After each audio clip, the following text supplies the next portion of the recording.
All right, I'll welcome you all to the June school board meeting and call the meeting to order, and we'll start with the Pledge of Allegiance.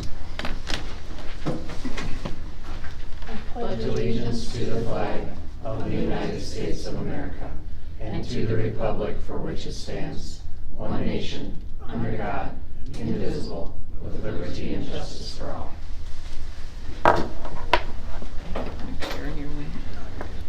All right, under the consent agenda, 2.1 roll call. Please note all board members are present. Item 2.2, are there any conflicts of interest this evening that board members need to disclose? If not, 2.3, we need to review and approval of the agenda. If we could have a motion, please. I move approval of the agenda. Second. Motion by Moulton, second by Iverson. Any comments or questions? Hearing none, all in favor of approval of the agenda, say aye. Aye. Opposed? Motion carries. 2.4, approve the minutes of the May 8th meeting. Could we have a motion, please? I'll make a motion to approve the minutes. Motion by Lohr, Second. second by Stein. Any comments? Hearing none, all in favor of approval, say aye. Aye. Opposed? Motion carries. 2.5, will receive the financial reports for May. Thank you. In the taxing funds of general capital outlay and special education, revenue significantly exceeded the expenditures during the month as typical for May due to the receiving of $9.1 million of the first major portion of the 2022 taxes payable in 2023. A transfer of $600,000 took place between the general and capital outlay fund in support of the general fund operation as realized in the budget. Special education received federal revenue in the amount of $482,000 in relation to IDEA Part B funds. K-12 nutrition had moderate revenue and expenditures in this fund for the month of May. The ending cash balance in this fund is below that of the previous years as the operation purchased updated equipment throughout the year to assist in drawing down funds with the requirement of fund balance to operate below that of 3 months of operating expenditures. We continue to work with families to clear up negative accounts. Total negative accounts were just over $4,000 at the end of the school year, and at the time of this report are just over $2,000. LATC received several different revenue sources related to the operation of the summer semester. State revenue sources were received in the amount of $3.9 million and is related to fourth quarter state aid, CTSO Center Grant, House Bill 1031 funds in support of the Archway.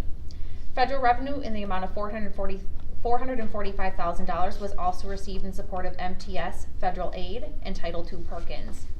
The revenue exceeded the expenditures for the month of May, and the cash balance reflects a decrease over the previous year as the fund anticipates a contribution from the Foundation for Construction in Progress of the diesel expansion. Operation in bookstore, food service, and educare were moderate, with financial aid receiving federal allocations to accommodate the financial aid activity of students attending LATC. Within Employee Benefit Trust, the income related to premiums was exceeded by the claims and administrative costs during the month. This fund's ending cash position remains at a healthy level to support future liabilities, and the plan will receive an increase to premium levels beginning in September. I would be happy to answer any questions should you have any. Heidi, I'd like you to email me the exact amount for the negative fund balance for the meals. For the meals? Okay, perfect. I'd like to settle that up. Okay. Zero it out for the kids in the district. I will send you that. Thank you. All right, if there's no other questions or comments on the financial reports, 2.6 is student staff recognition, which we don't have any. I do not have any tonight. All right, moving on to discussion items for Lake Area. Is there any public input this evening on agenda or non-agenda items for Lake Area? If not, we'll go to 3.2 and the summer enrollment update with President Sanderson. Thank you, Madam Chair. Evening board members. Share an update with you regarding our summer term enrollment. A couple of big numbers for you to keep in mind. One is 618. 618 is the number of students who are taking classes at Lake Area Tech this summer. That's head count. So it might be a student who's taking a couple of dual credit classes, or it might be a student who is fully enrolled and taking full-time nursing or cosmetology classes, or one of our programs that goes over this summer. The other number is 2,655. That is a new record-setting enrollment number for Lake Area Tech. That represents the unduplicated student count across this last academic year, fall, spring, and summer semesters. And so want to recognize our industry partners and our faculty for providing great education to our students, and the enrollment reflects the quality of that education. A couple of notes that I want to share with you regarding that enrollment over this last year. Record-setting numbers, both for graduation and for our enrollment. And this last year's second-year class was a very large one. Our understanding as we've dug into the numbers and student stories is that the COVID impact, some students took a little bit longer to finish their education, and that second year represents that large group that finished out this last year. As we look ahead to next fall, the returning student numbers look to be a little bit lower than they were last year.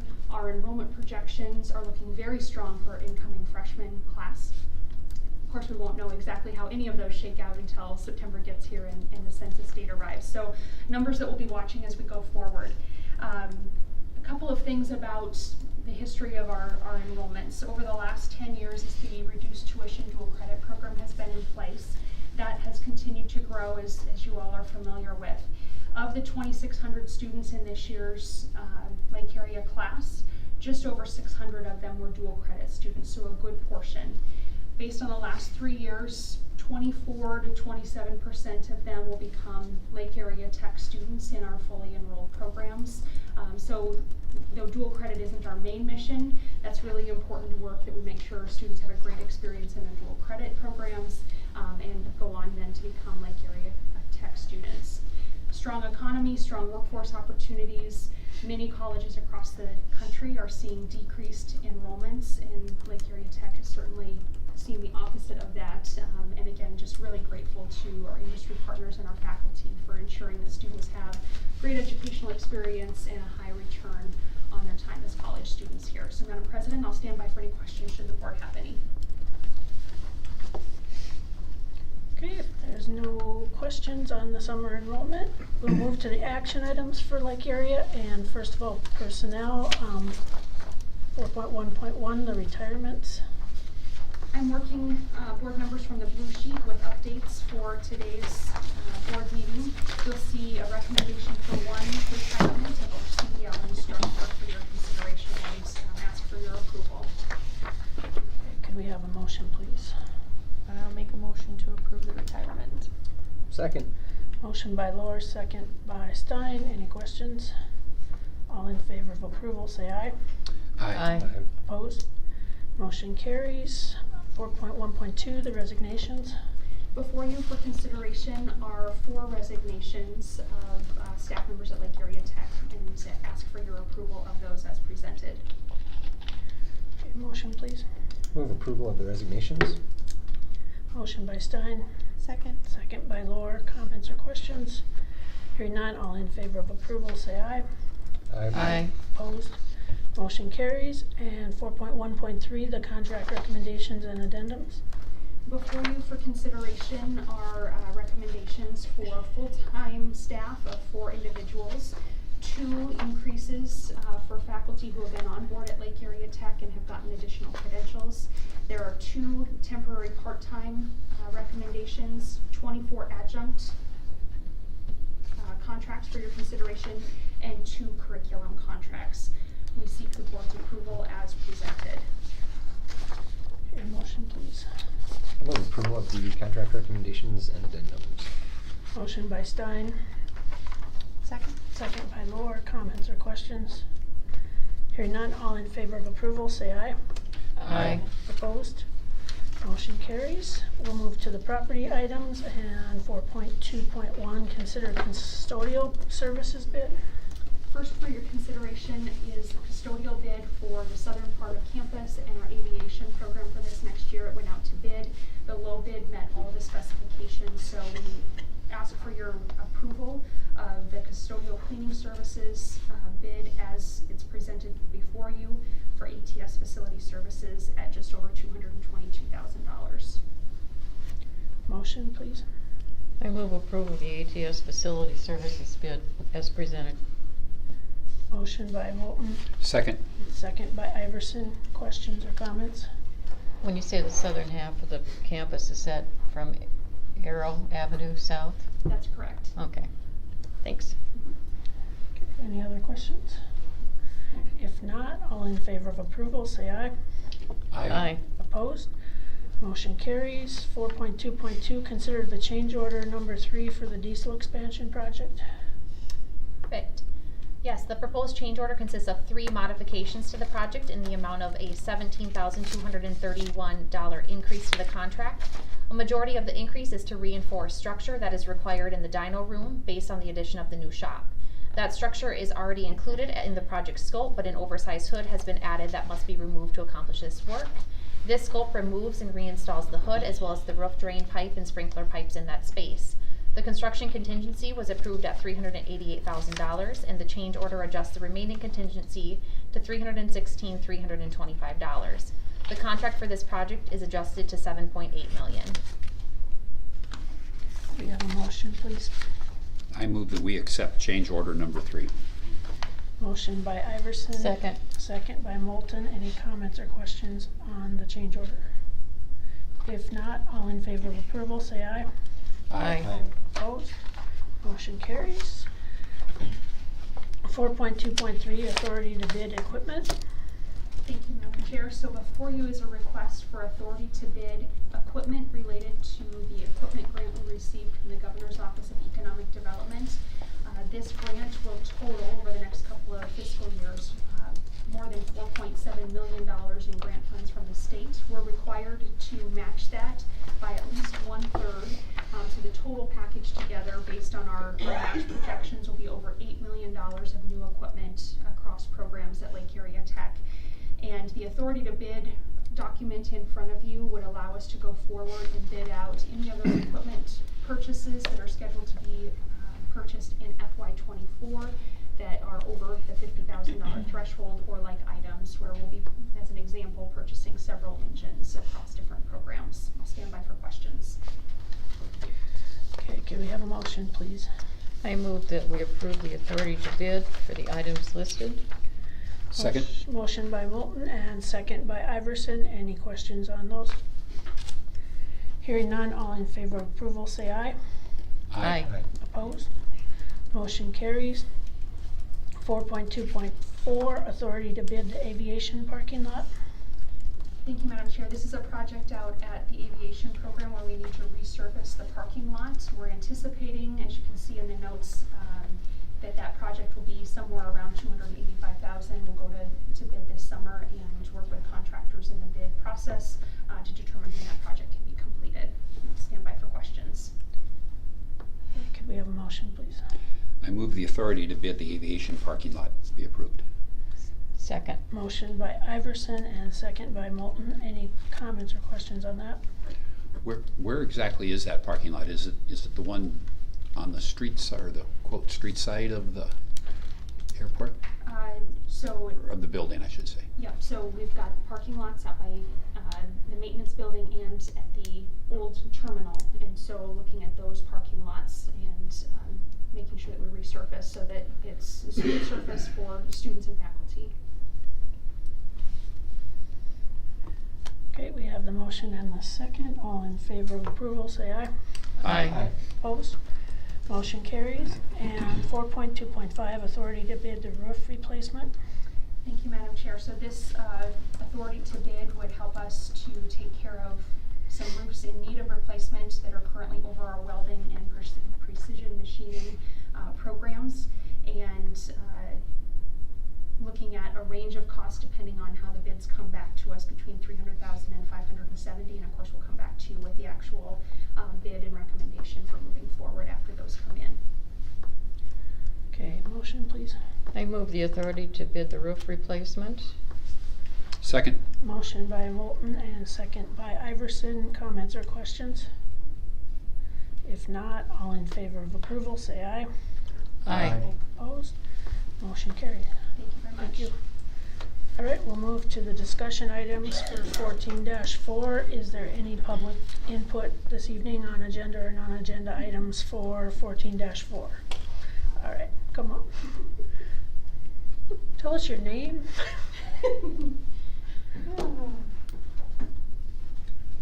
evening. I'm Lisa Carrico. I live at 308 9th Street Northeast, right here, catty corner from y'all, in the blue house. So if that helps, on the bedrock. So I didn't know if I was coming before or after you are getting your change order. Is that the best way to put it? Yep, that'll be coming up. Okay. So this is for, I'm going to call beefed up drainage plan for the new stadium that you're building here, which is lovely anyway. And so that there is no excessive drainage of additional, had to do with the rate of flow of water toward the houses on 9th Street. So I just wanted to, I guess, advocate for approval, but if you're already thinking of approving, thank you very much. Because we all want to obviously be good neighbors, and we're prepared to see all the kiddos coming through our driveway. So that's not a problem. That's normal. I get people parking there all the time, but that's fine. But anyway, our engineer did some modeling of the drainage, and that was in conjunction with the school's engineers. They shared their modeling of the flow and best practices to address that issue, and then your engineers revised the plan, and also did some additional revisions themselves in this modeling process. And then they submitted it back to ours, and then of course everybody was, I think, in agreement that this was the best way to go. So we obviously, we took care of the cost of our engineer and all that kind of good stuff. But anyway, so if you would please approve it, and I do thank you for being a good neighbor. So thank you. Thank you. And thank you, Lisa, for working with us also. Yes. All right, next we'll move on to 5.2 and the Northeast Tech High School report. Yes, just a reminder to board members, our meeting is on Wednesday the 21st, and that is the budget hearing is at 5:30 that day, with the regular meeting to follow at 5:45. All right, and we can move on to 5.3 and our review of the American Rescue Plan. Perfect. The American Rescue Plan was established in response to COVID-19. A requirement of this plan is to have a plan in place that is available to the public. The district approved the plan on August 9th, 2021, and has reviewed it every 6 months from that date. Please note that since reviewed on December 12th of 2022, the plan has been adjusted to accommodate strategic planning for the district in the estimated amount of $55,000. A reminder that the district was awarded funds in the amount of $4.6 million and are to be obligated by September 30th of 2024, therefore spanning over the current fiscal year 23 and the following year, terming the school year of 23-24. The district claimed just over $1.2 million, or 25% of the funding last fiscal year, with a majority invested in academic support and specific to covering salary and benefits for positions identified as assisting with learning loss objectives, as well as technology needs of the district. The district has budgeted an additional $820,000 towards the plan this fiscal year, and will use the remaining $2.6 million in FY24 to support the identified positions, as well as $1.5 million towards technology. Should the plan as presented require an amendment, information related to the changes would be noted and approved through future school board meetings. The full plan is available on the district's website. I would be happy to answer any questions should you have any. Anybody have any questions on the American Rescue Plan? Okay, if not, we'll move on to a review of the Safe Return Plan. Thank you. This school year, we did, so the American Rescue Plan, Safe Return Plan follow us through the 23-24, which is essentially the expenditure of the funds. So we will have one more school year where we have to identify this. This year, our Safe Return Plan had masks optional. And then we still did ask if people were identified as COVID positive, that they remain home for 5 days and come back and mask for 5 days. We had 276 COVID positives identified this year, and to put that into perspective, there were 647 last school year, so the 21-22 school year, and then 575 in the 20-21 school year. And then thinking ahead, for the 23-24, we're probably leaning towards only while asking people to stay home while still symptomatic, and then when symptoms cease, they return to school. So probably leaving the masks optional. We still do have some students and staff that feel more comfortable in the masks, and leaving it as identified as optional to help kind of reassure them that the district is supportive if they are wearing masks, but not requiring anything or even suggesting that they need to. But there are just some people that still feel more comfortable with that as an option. So. All right, are there any questions or comments on the safe return plan? Okay, if not, we'll move to 5.5, which is our first reading of policy EFC, school wellness policy. Yeah, so the school wellness policy is a requirement under the USDA federal guidelines for the school nutrition program. During our recent review, it was noted that we are in need of an update to our local policy. So the updated policy reflects all of the required components of a wellness policy under the federal guidelines as well as state. And that includes a school wellness committee, implementation of the policy, nutrition components, and physical education. Are there any comments or questions on policy EFC? Okay, if not, we'll move to the action items for 14-4. First of all, 6.1, approval of the bills. Could we have a motion, please? I move approval of the bills. Second. Motion by Moulton and second by Iverson. Any questions on the bills? If not, all in favor of approval, say aye. Aye. Opposed? Motion carries. Moving to 6.2 and personnel. First of all, 6.2.1, the retirements. Thank you. Tonight there's 2 retirements for your consideration and recommend their approval. I move approval of the retirements as presented. Motion by Stein, Second. second by Lohr. Any questions? If not, all in favor of approval of the retirements, say aye. Aye. Opposed? Motion carries. 6.2.2, the resignations. Resignations for you tonight. A lot of classified personnel. We'll wait to advertise for a lot of these classified personnel positions as we get closer to the fall, since they are school year positions, but would recommend your approval of these resignations. Make a motion to approve the resignations. Second. Motion by Lohr and second by Stein to approve the resignations. Any comments or questions? If not, all in favor of approval, say aye. Aye. Opposed?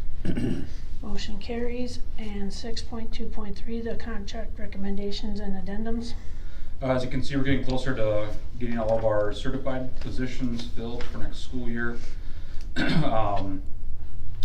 And then also with that are a lot of curriculum and summer school, grade level, state mentoring, pieces that happen throughout the school year and in the summer, and would recommend your approval on those contract recommendations and amendments. Motion, please. I move approval of the contract recommendations and addendums. Second. Motion by Stein and second by Lohr to approve the contract recommendations and addendums. Any questions? Are we required to have state mentoring? Is that a requirement? It's something that we partake in as a district-run mentoring program, so we do our own stuff at the district level, and the state reimburses us for our expenses with it. So it's something that we find value in with our staff, working with our teachers that are in the first couple of years of teaching and providing them a mentor throughout those first 2 years. That, you actually answered my second question, if we're reimbursed. Yep. Yes. Yep, absolutely. All travel, mileage, payments, all that's run through the state. So we pay out and get reimbursed once we invoice. My only concern is I hope it isn't too much red tape. These are new teachers and they're already overwhelmed. And I'm hoping that they're not having excessive meetings, etc. No, it's there's a kickoff at the start of the school year. I forget the number of hours that are at the kickoff, but that's done. Usually, since we're district run, we do it here at our district. And then the mentor and the mentee meet throughout the first and second semester. And then there's a state kind of wrap-up session that happens in June after school gets done. And that's held in Sioux Falls or Rapid City, and that's done with the mentors and the mentees as well. So I believe when it's all said and done, there's 45 hours for the mentee, 49 hours for the mentor, because the mentor goes through some extra training just to help support them with the mentee. But then that's, yeah, so 45 hours-ish to 50 hours over the school year. And about 32 hours is like one-on-one mentoring.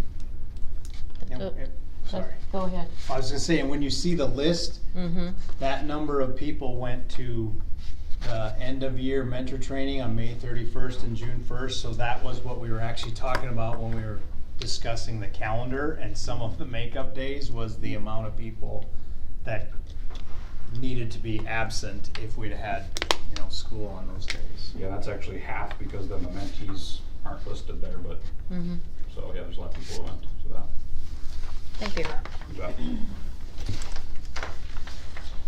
Okay, we've got the motion and the second on the contract recommendations and addendums. All in favor of approval, say aye. Aye. Aye. Opposed? Motion carries. Moving to 6.3 and .1, consider the amendment to lease agreement with Northeast Tech High School. Yes, thank you. This was an agreement, the original agreement ran for 7 years where we had worked with the Northeast Tech Board on ownership of the property and then work on either remodel replacement. We have reached the end of our 7 years and are still working on a solution. Most recently had some legislation fail that would have helped us with that. So we have worked on an agreement to essentially extend that for an additional 5 years. So it would run from July 1 through June of 2023 through June 30th of 2028. And this has already been agreed upon by the Northeast Tech Board and just awaits your consideration for approval. Okay, motion please. I move approval of the amendment to the lease agreement with Northeast Tech. I'll second.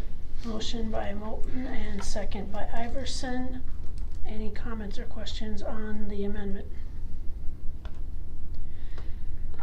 If not, all in favor of approval, say aye. Aye. Opposed? Motion carries. 6.3.2, consider phase 2 of the athletic complex bids. Yes, so the district received 2 bids for the athletic complex phase 2 on June 8th. And we have Jason Can here with Co-op Architect. He'll get into some of the information as well. The low bid was received from Gray Construction at a base bid of $10.6 million. A second bid was received from Century North Star Logistics for $11.1 million. The low base bid came in at 60% over the estimated cost of $6.8 million. Co-op Architect reviewed the bid in detail and shared that they believe that the bids received show a competitive number from the general contractor in the current market, but the increase in subcontractor bids across the board have pushed the overall cost high enough where they believe the project systems and materials need to be reviewed for cost savings before moving forward. Taking these factors into consideration and after reviewing Gray Construction's low bid, as well as the bids of subcontractors, Co-op Architect finds the base bid of $10,650,000 and alternates to be far above the project budget to move forward.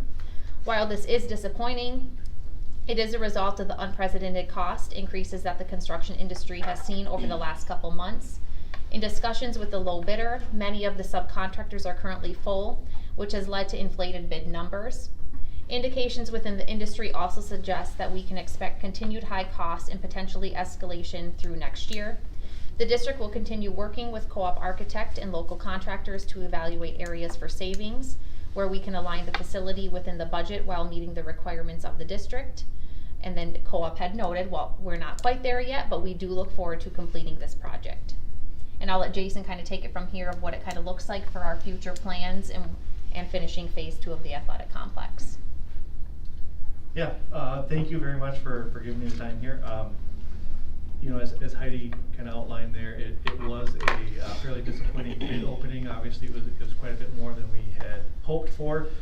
We probably were optimistic in the estimate numbers that we had, and we had some things in the project that we hoped we would be able to include if bids came in well, but we were sort of ready to kind of go through a BE process to sort of look at those things and work through them.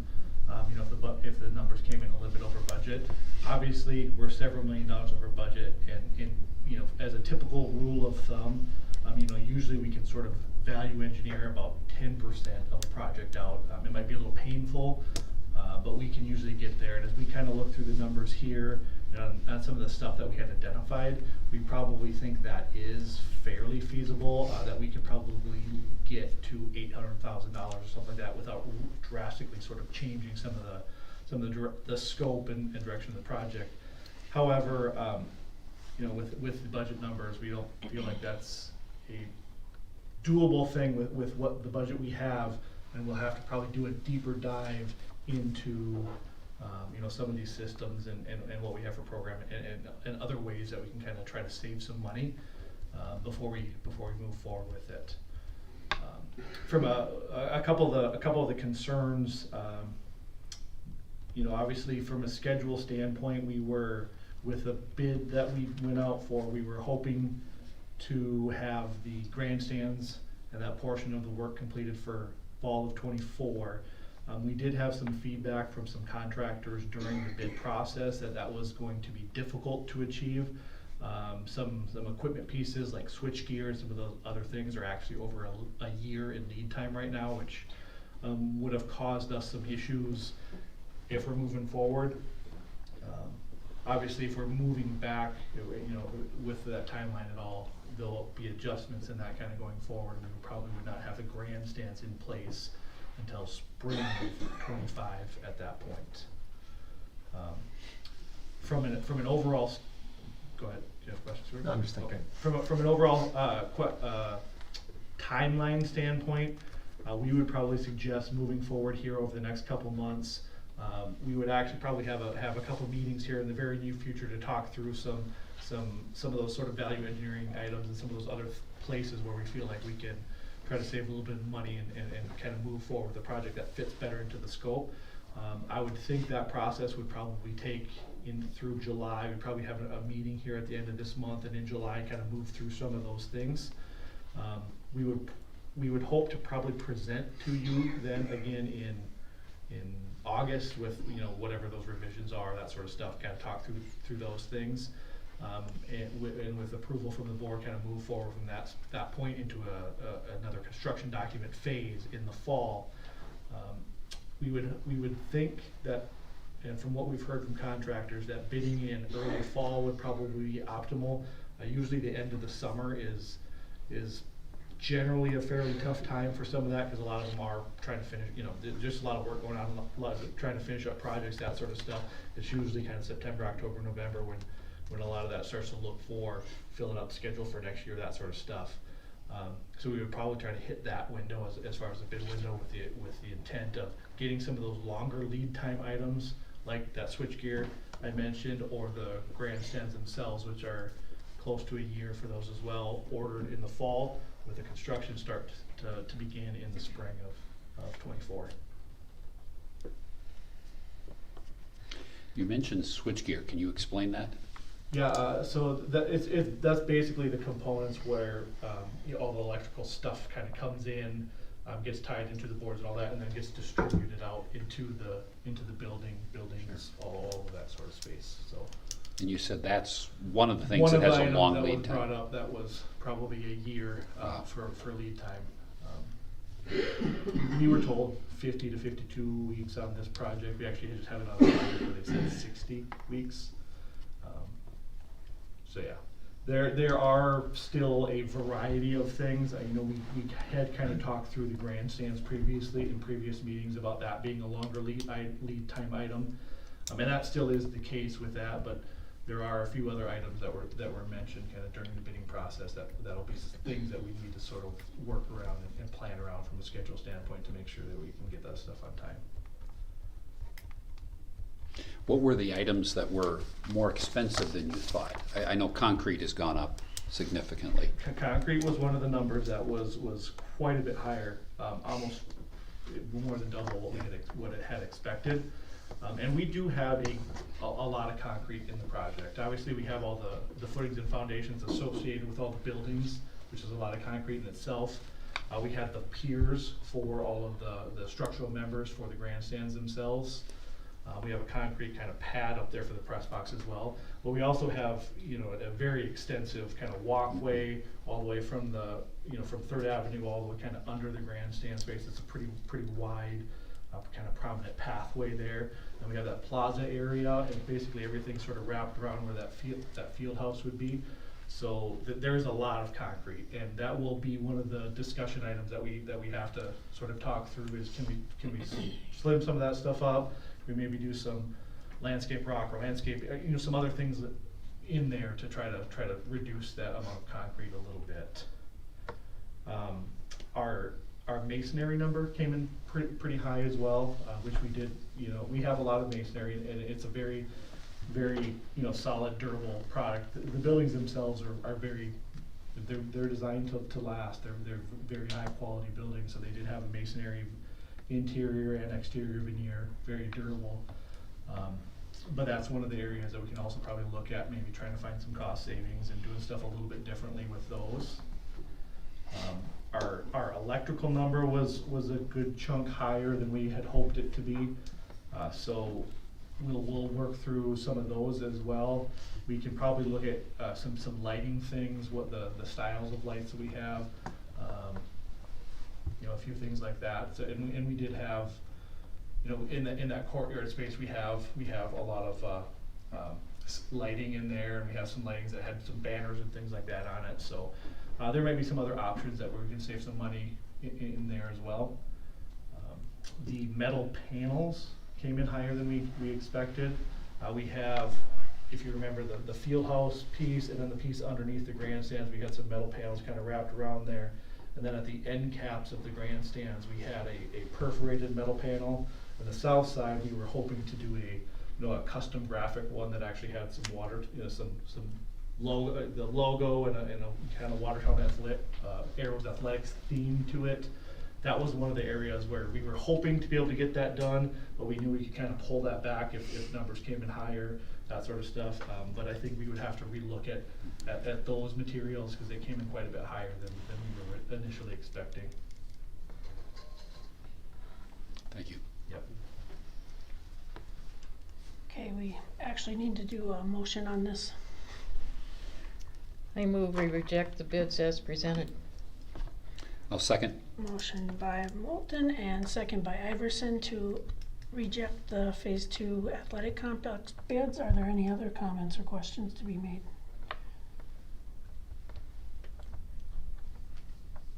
All right. If not, all in favor of rejecting the bids for the athletic complex, say aye. Aye. Aye. Opposed? Motion carries. Thank you. Thanks, Jason. We'll move to 6.3.3 and consider the charter bus bid, sir. Yes, we received one bid from Dunewald Transportation for charter bus services, and we currently use their services this fiscal year as well. So we are looking to recommend the approval of that bid received at $3.75 per mile. Okay, motion please. I recommend that we consider the charter bus service bid. Motion by Iverson. Second. And second by Moulton to approve the charter bus service bid with Dunewald. Any comments or questions? Hearing none, all in favor of approval, say aye. Aye. Opposed? Motion carries. 6.3.4, consider the state contracted furniture bid. Yes, Office Peeps has been awarded as a vendor under the state as the lowest bidder for items contained on the state price list. As a local government, this allows us to purchase items with our local vendor that have already been through the bidding process. The listing totaling $85,495 includes items to accommodate classroom furnishings for the high school. Okay, motion please. I move we accept the contracted furniture bid from Office Peeps as presented. Motion by Moulton. Second. Second by Iverson. Any comments or questions? If not, all in favor of approval, say aye. Aye. Opposed? Motion carries. 6.3.5, consider the Grant School land property purchase agreement. Yes, so if the board remembers, in the past, we sold the Grant School building. What's left of that property is the playground area in front of that, property. So we are looking at selling that. It's been listed for a few years now.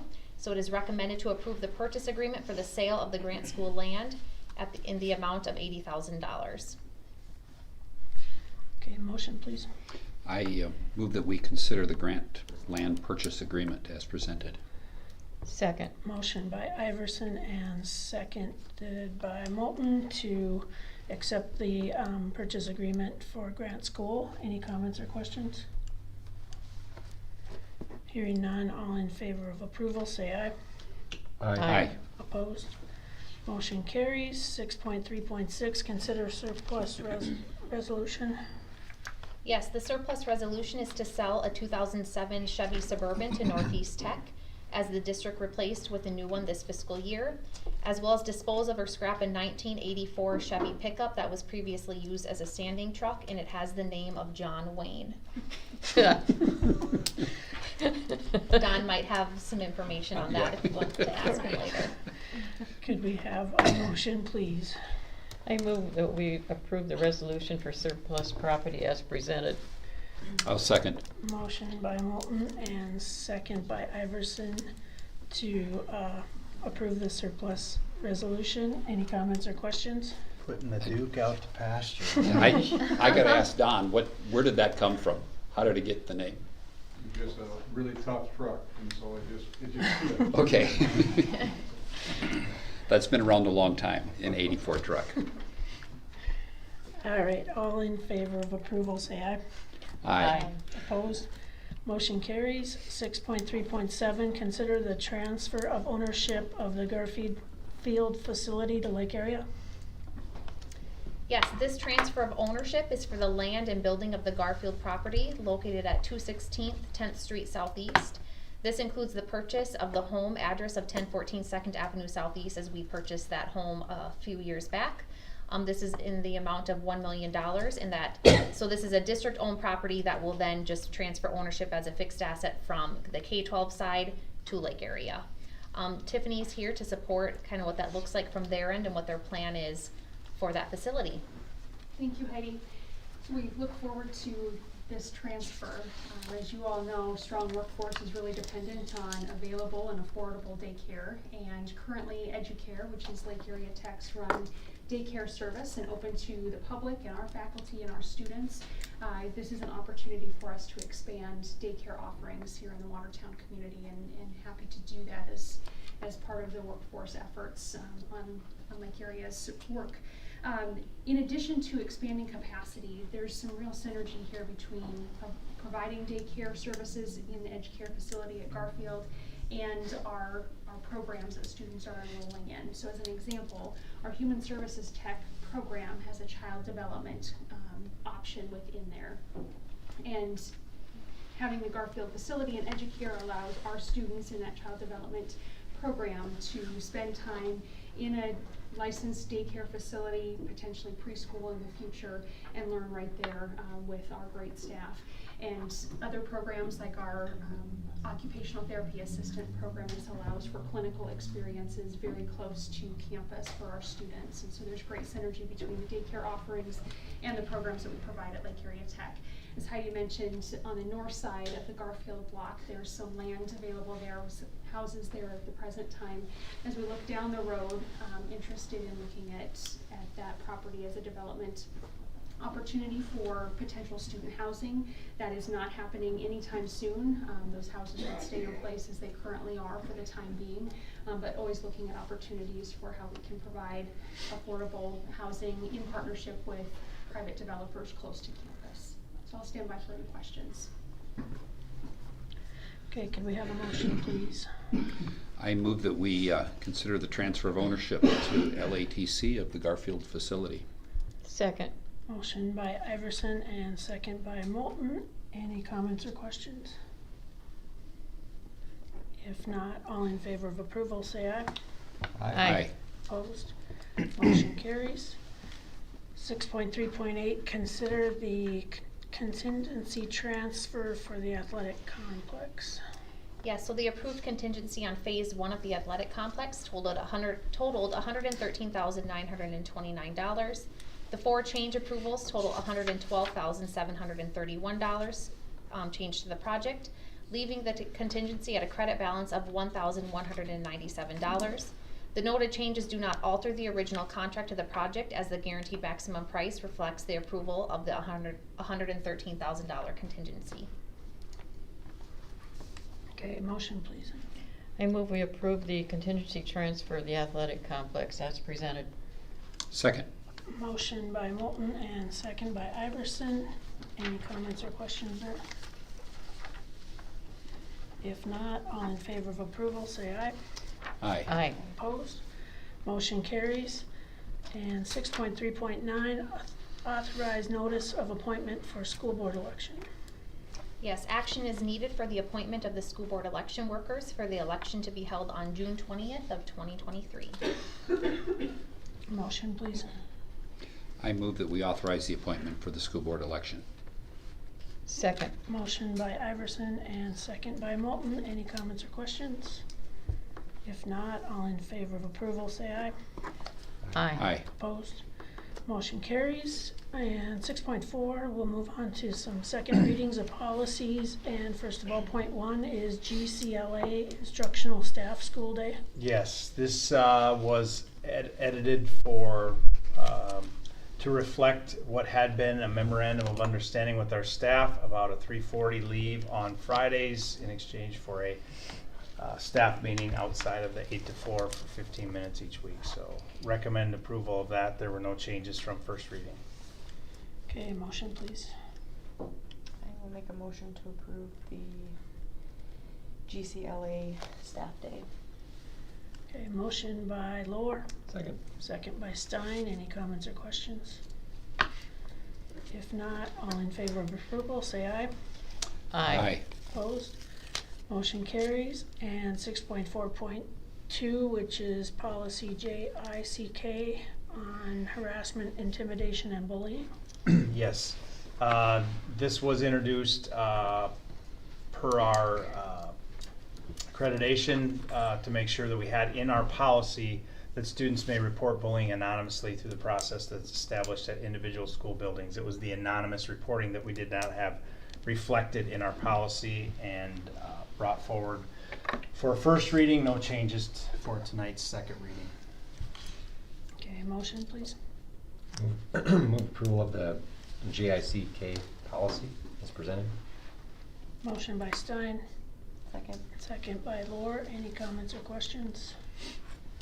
Hearing none, all in favor say aye. Aye. Opposed? Motion carries. And 6.5, consider the 2022-23 supplemental budget. Thank you. The proposed supplemental budget provides modifications to the 22-23 budget to accommodate the increased expenditure allocations and offsets through identified revenue supports. The budget modification totals $4,927,655, bringing the total budget operation to $128,822,153. In the general fund, the increase in expenditure allocations is to accommodate GASB accounting standards of $429,000. This transaction accounts for the activity maintained in custodial accounts and is a requirement to year-end financials. Additional entries of $178,880 are to accommodate an increase to summer school activity as offset through American Rescue Planning, Title Administration, and Title III funding as awarded by the state. Use of cash on hand accommodates $65,400 of expenditures. Capital Outlay received $40,000 in a Homeless One competitive grant, an increase to the high school renovation contingency in the amount of $168,000 to accommodate the change order of adding air conditioning to the kitchen, as well as an increase of $1 million to accommodate the transfer in, as anticipated from LATC, for the transfer of ownership of the Garfield facility. Expenditures also increased to accommodate construction in progress on Phase 1 and architect fees for Phase 2 of the athletic complex, totaling $539,000. Special education sees an increase of $87,620 to accommodate increased residential tuition and nurse services, bringing this budget to $7.9 million. The enterprise funds of K-12 nutrition services, concessions, driver's ed, LATC Daycare Bookstore, and LATC Nutrition Services are all to receive expenditure allocations as a direct requirement of the Governmental Accounting Standards, GASB 68, to support a non-cash expenditure identifiable as the enterprise allocation to support SDRS pension-related liabilities. These expenditures are offset with the use of cash on hand, with notation that this supplement to the budget does not directly affect cash on hand, as it is a non-cash expenditure. Lake Area Technical College to increase by $655,900, $268,000 for custodial fund supports, $124,000 for adjunct salary and benefits, $108,000 for the professional fixed pilot program. Employee Benefit Trust anticipates an increase of $2.5 million to accommodate claims and estimated claims to be reported at fiscal year end. I would be happy to answer any questions if you have any. Okay, can we have a motion, please? I move approval of the 22-23 supplemental budget as explained. Second. Motion by Moulton and second by Iverson to approve the supplemental budget. Are there any questions? If not, all in favor of approval, say aye. Aye. Opposed? Motion carries. 6.6, consider the procurement plan for child nutrition program. Yes, the procurement plan is in place for the district to procure items for the use in the child nutrition program and is a requirement under the federal program. The amendment includes the addition of the formal fixed price contract, or the RFP, that is in place for the food vendor for the supplying of food distribution.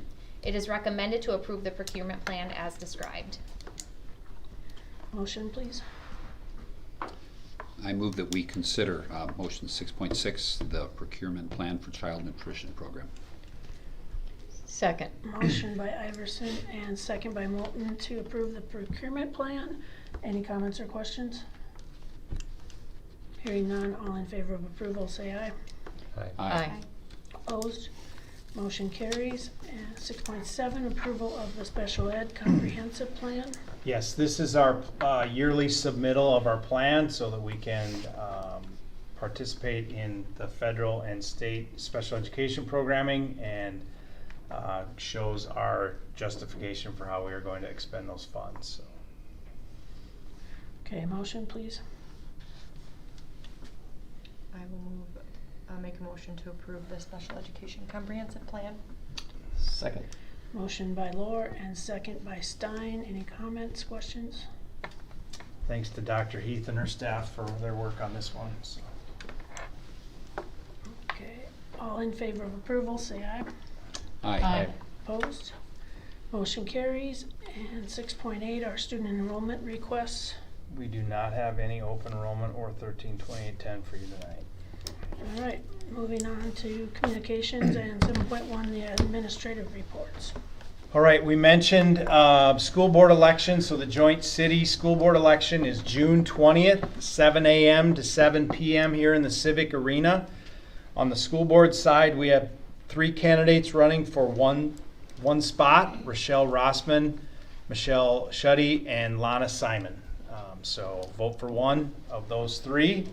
And then just kind of a note to the public, phase 1 is still underway, so the track is not open yet for walking and running, although we anticipate that soon. We'll try and make some announcement, but we would still ask for runners and walkers and really anybody else who wants to get in there. That is still a construction site over there on the track, but should be done here pretty soon, right, Jason? You should. Yeah. So there's still some landscaping dirt work that they're finishing up, and then the east side bleachers are still not complete, so we would prefer to keep the public off there yet, but as soon as we're able to, we'll make that announcement and get it out there. And then I have a plaque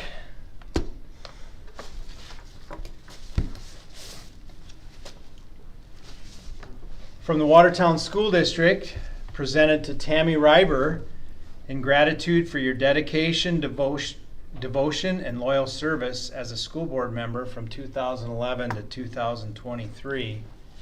I would like to just congratulate Tammy on her service to the Watertown School Board.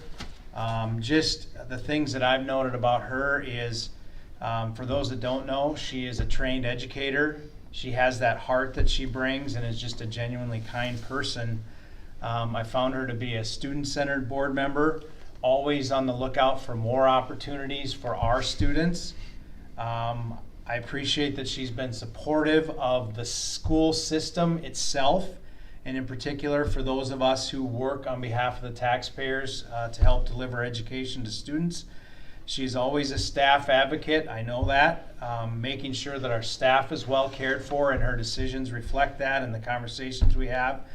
And then she's a visionary. She has a willingness to try things and keep Watertown at the forefront of education in South Dakota, and I've always appreciated that. And then personally, Tammy, I thank you. You've survived 6 years with 2 different superintendents. I'm being the second one. But as I transitioned, and just your allowance to let me grow into the job and help me understand things, as you've been the board president for half of my time on here, I think 3 different years, just being a willing ear whenever I needed it, and then also that communication you've exhibited with the board. So I just appreciate that very much and congratulate you. Thank you. Thank you.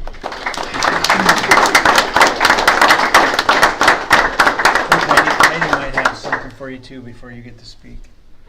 Yes, so I wanted to share a little information on Tammy.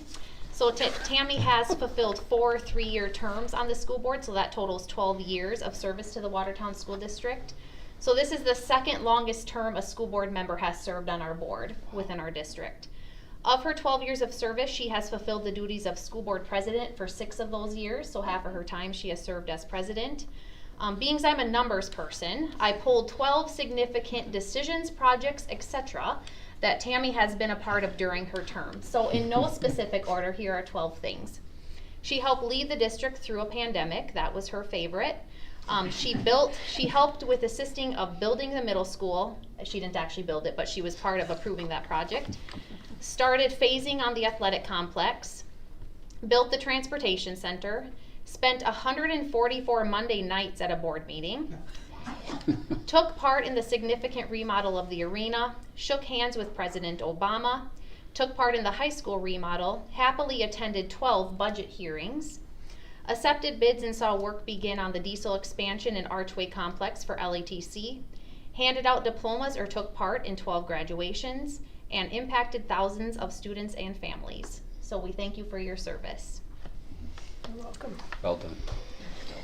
I didn't prepare anything to say because I think if you've listened to me for 12 years, you've figured out that I don't really like to hear myself talk. So I'll just leave it at that and thank all the board members I've served with and the admin. So thanks.